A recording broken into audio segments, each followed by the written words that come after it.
ဆက်လေးမတန်ဆွမ်းသူများသည်ကကြီးပညာသင်ကြားခွင့်တရင်အချက်လက်များရယူသုံးစွဲခွင့်နှင့်ကျန်းမာရေးစောင့်ရှောက်မှုခံယူခွင့်ရှိသည်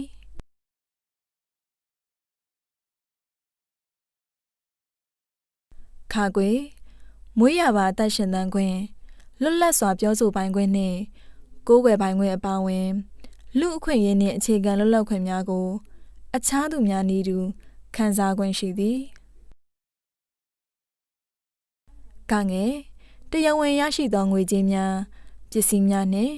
အိမ်ယာအဆောက်အအုံများကိုပိုင်ဆိုင်ခွင့်ဆက်ခံခွင့်နှင့်ပြည်သူ့အိုးအိမ်စီမံကိန်းဖြင့်စောင့်လုပ်သောအိမ်ယာများတွင်နေထိုင်ခွင့်ရှိသည်ကာကြီးတရားစွဲဆိုခွင့်တရားစွဲဆိုမှုကိုခုခံနိုင်ခွင့်နှင့်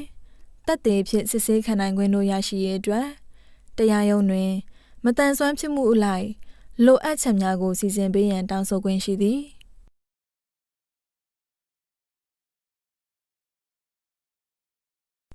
ငါမိမိတို့၏ရပိုင်ခွင့်နှင့်အခွင့်အရေးများအတွက်တရားမကြောင့်ဖြင့်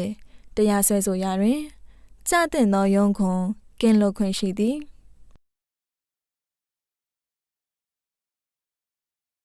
စလုံးအကျဉ်းချနေစဉ်အတွင်းမတန်ဆွမ်းမှုကိုအကြောင်းပြု၍နှိပ်စက်ခြင်းခွဲခြားဆက်ဆံခြင်းလှစ်လျူရှုခြင်းအနိုင်ကျင့်ခြင်းများမှအကာအကွယ်ရရှိပိုင်ခွင့်နှင့်